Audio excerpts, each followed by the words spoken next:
दोस्तों, बहुत से लोगों को मैंने ये कहते हुए सुना है कि मैं नहीं डरता। ये डर होता क्या है? भूत प्रेत डायन ये सब बस कोरी कल्पना है जिसे कोई लेखक अपनी रचना में कहानी के रूप में उतार देता है। मैं उन लोगों से कहना चाहता हूँ कि अच्छी बात है अगर आप लोगों का डर से अभी तक सामना नहीं हुआ है। जिस दिन किसी भूत प्रेत या पिशाच से सामना हो जाएगा, आप लोगों की पैंट सबसे पहली गीली होगी। हर इंसान के जहन में कहीं ना कहीं डर समाया होता है। खैर, हम अपनी कहानी में आगे बढ़ते हैं। वो सुनसान सड़क, जिस सड़क में वो चार लड़के एक अनजान लड़की के अपने गांव सोनपुर जा रहे थे, वो इस बात से अनजान थे कि आगे क्या खौफनाक घटना घटित होने वाली है उन चारों के साथ। मानव अभी भी डरा हुआ था। वो मनोज से कहने लगा, यार मनोज, तुम लोग मेरी बात पे यकीन क्यों नहीं कर रहे हैं? तुम ही सोचो कि ये लड़की उस भूतिया स्टेशन लवा घाटी में क्या कर रही थी, अकेले कहाँ से आई है, वो भी लाल जोड़े में, बिल्कुल दुल्हन की लिबास में। मुझे जहाँ तक याद है कि उस चलती ट्रेन से सिर्फ मैं उतरा था और कोई नहीं। मनोज खींचते हुए बोला, क्या यार मानव, तू अभी भी उस भूतिया स्टेशन के बारे में सोच रहा है? अरे जान बची तो लाखों पाए, समझा। अब अपना गांव सोनपुर बस 5-6 किलोमीटर ही दूर रह गया है, हम पहुंचने ही वाले हैं। तभी कुमार, जो मानव के पीछे बैठा था, बोल पड़ा, हाँ यार मानव, तू बेवजह ही परेशान हो रहा है। उस लड़की को जय पुरानी हवेली के पास उतार देगा, बस कुछ ही देर की बात है। उस लड़की को भूतिया स्टेशन में हम कैसे छोड़ देते?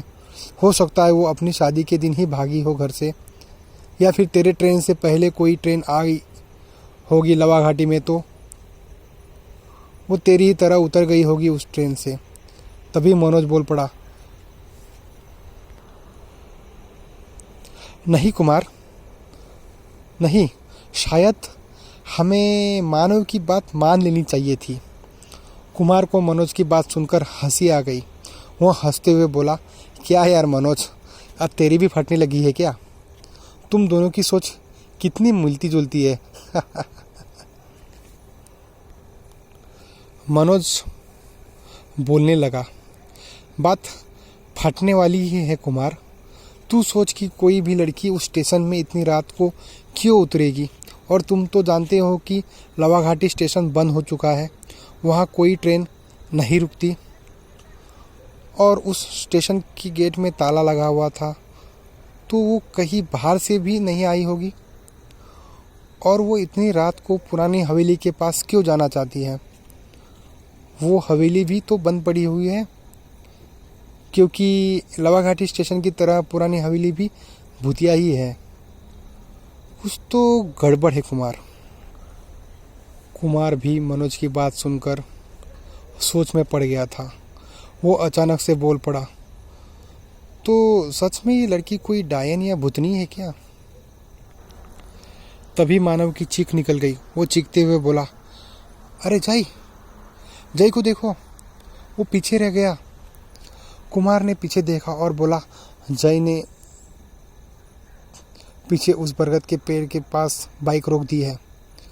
मनोज जल्दी से बाइक रिटर्न ले, शायद उसकी बाइक खराब हो गई है। कुमार सच कह रहा था।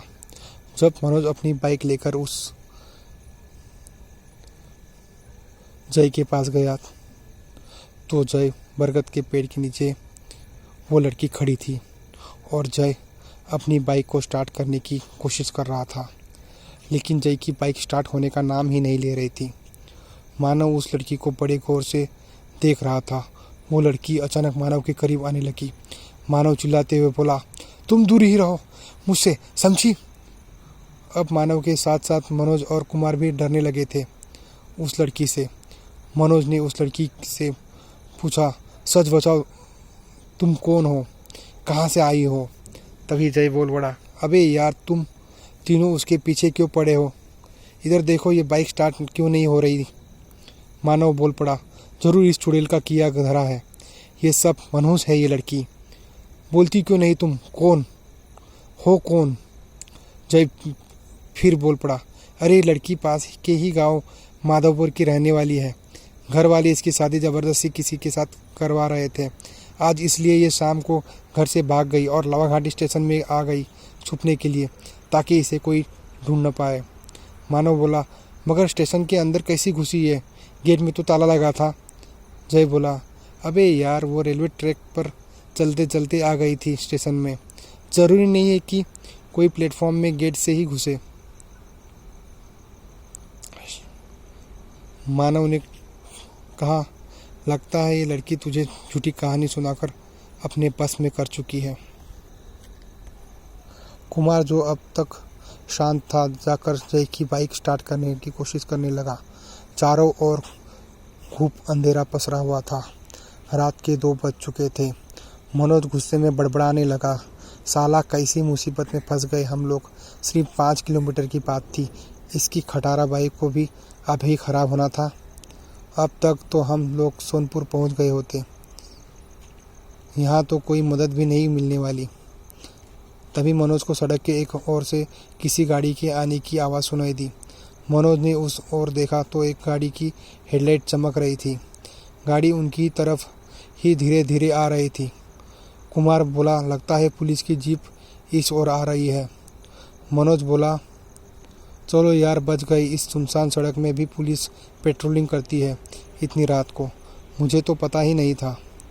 मानव ने भी पुलिस की जीप देखकर राहत की सांस ली। मानव खुश होते हुए बोला, अच्छा है मनोज, हम इस लड़की को पुलिस के हवाले ही कर देंगे।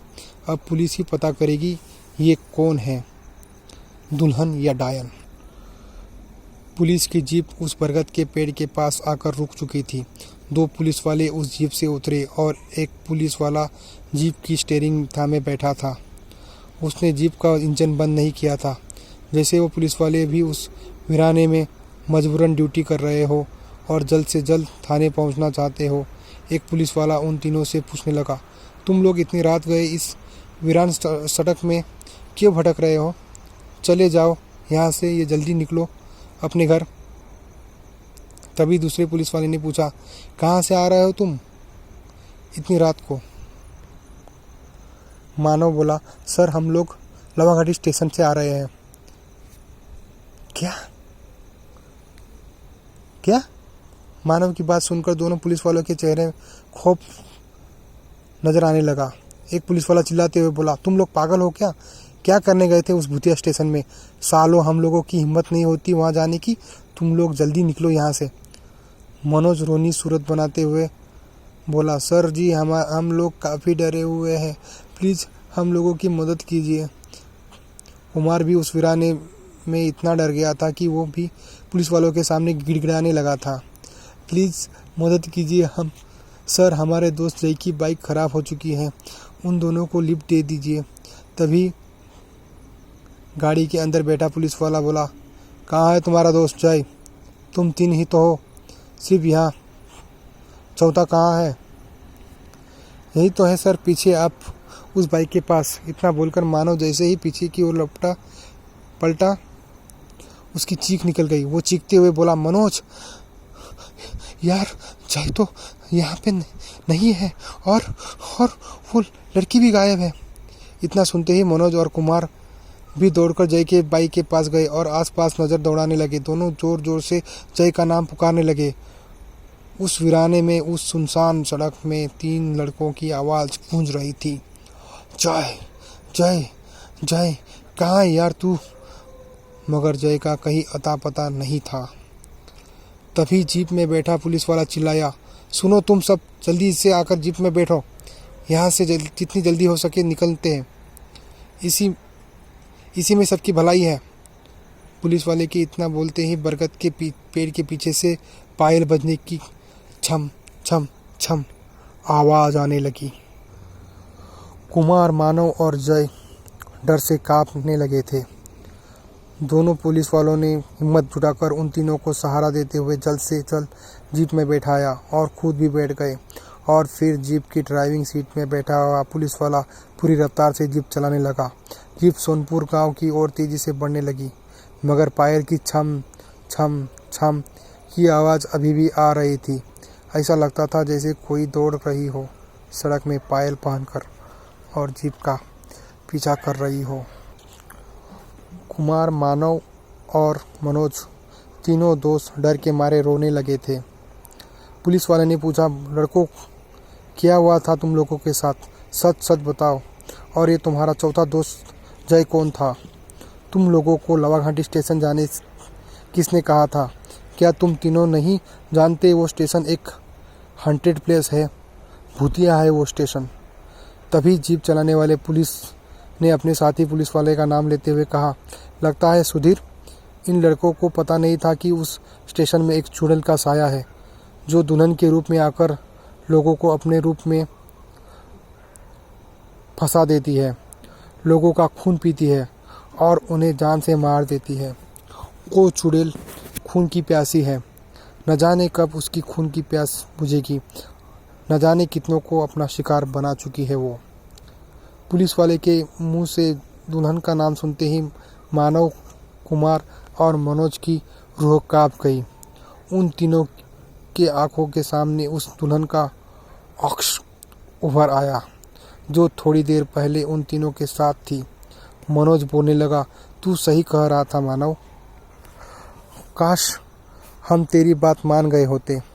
उस दुल्हन को अपने साथ लाकर हमने अपने ही पैर पे कुल्हाड़ी मार ली।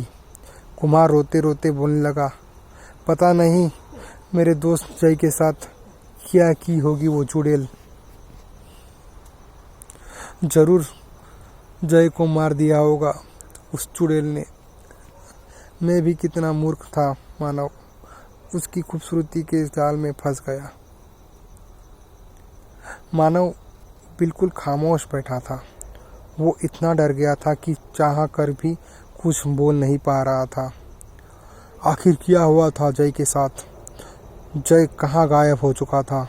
अचानक से तो क्या, जैसा पुलिस वाले कह रहे थे कि वो चुड़ैल दुल्हन का रूप लेकर लोगों की जान लेती है और उनका खून पीती है, सच्ची बात थी? वो दुल्हन क्या सच में चुड़ैल ही थी? क्या जय सचमुच उस चुड़ैल का शिकार हो गया था? क्या वो जीप जो सोनपुर गांव की ओर जा रही थी पूरी रफ्तार से, उसमें बैठे मानव, कुमार, मनोज और तीनों पुलिस वाले सही सलामत सोनपुर पहुंचेंगे? जानने के लिए सुनते रहिए खून की प्यासी का 5वां भाग।